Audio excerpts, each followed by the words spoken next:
ভোটের আবহে ব্যারাকপুরে শাসক দলের অস্বস্তি বাড়ালো নতুন দলবদলের ইঙ্গিত।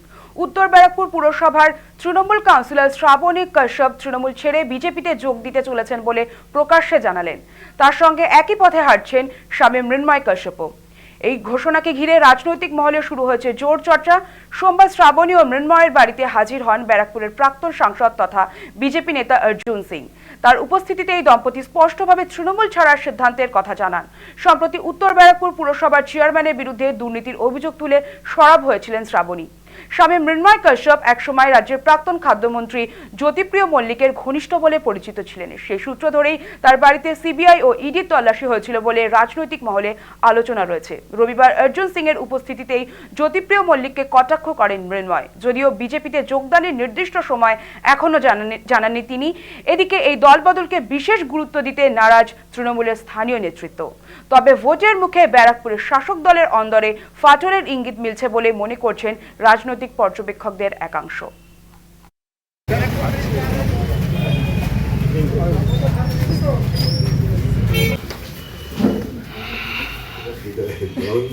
প্রাক্তন সাংসদ অর্জুন সিং মহাশয় আমাদের বাড়িতে এসছেন এবং আমরাও ঠিক করেছি যে আমরা ওনার সান্নিধ্যেই বিজেপিতে যোগদান করব।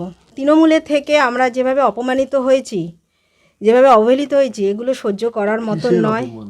অপমান অনেক কিছু নিয়েই আমি অপমানিত হয়েছি এবং দেখুন তৃণমূলের বিরুদ্ধে যে সব দুর্নীতি রয়েছে, এছাড়া ধরুন আমি একজন কাউন্সিলর হয়েছি, আমি যোগ্য সম্মানও পাইনি, আমার কথার কোনো মূল্যও ছিল না। এইসব নানা দিক দিয়ে অপমানিত হয়ে আমি আজকে তৃণমূল ছেড়ে আমি ঠিকই করে নিয়েছি আমি বিজেপিতে জয়েন করবই। দেখুন, অর্জুনদা দাদা যার ছায়াসঙ্গী বলছেন, রাজনৈতিক কারণে ছায়াসঙ্গী ছিলাম। চোরের ছায়াসঙ্গী কেউ থাকতে চায়? কাকে চোর বলছেন? যার ছায়াসঙ্গীর কথা বলছেন তার কথা যতটা কম বলবেন তত ভালো হয়। খাদ্যমন্ত্রী ছিলেন তো? হ্যাঁ, তো খাদ্যমন্ত্রী হয়ে গরিব মানুষের চাল চুরি করেছে, আর মন্ত্রীর কী আছে? এই যত তোলামূলের তোলাবাজদের এগেনস্টে মানুষ লিস্ট বানাচ্ছে, কে কার থেকে কত টাকা নিয়েছে। আমি নোয়াপাড়ার অভিজ্ঞতা থেকে বলছি, বহু লোক আগের দিনের আমি বলার পর বহু লোক বলছে দাদা লিস্টটা বানাচ্ছি একটু অর্জুন, এই যে তাদেরকে এই লাস্ট 15 বছরে কত তোলা দিতে হয়েছে, কারণ মানুষ মন বানিয়ে ফেলেছে।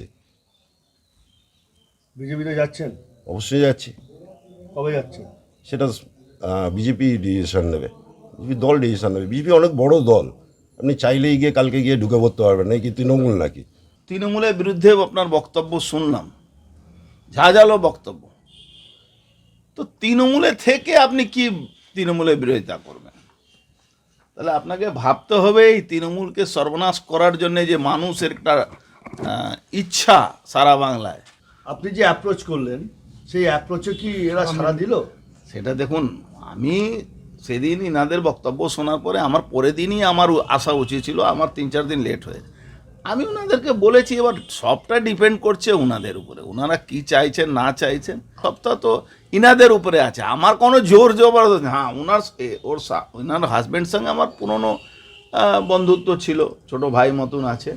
মিনিময়ের অনেকটা সহযোগিতা ছিল এই জ্যোতিপ্রিয় মল্লিকের দুর্নীতি ফাঁস করার মধ্যে। তো একটা আমাদের সঙ্গে সম্পর্ক তো ছিলই, এখনও আছে। ছোট ভাই হিসাবে আমি ওর কাছে আজকে এসেছি। ও যদি দলে আমাদের যোগ দিতে চায় বা ওর স্ত্রী আসতে চায় তো নিজেই অ্যাপ্রোচ করবে, দলকে বলবে। সবটাই আমাদের দল প্রথমে একটা জিনিস ভেবেছে, আগে তৃণমূলের বিরুদ্ধে বলো, তৃণমূলের বিরুদ্ধে কথা বলো, তাহলেই তো। এটা না কি শুধু সুবিধা নেওয়ার জন্য কেউ আমাদের দলে আসবে আমরা তাকে গুরুত্ব দেব না। আগে তৃণমূল যা পাপ করেছে সেটা তো মানুষের কাছে ধরতে হবে, বলতে হবে।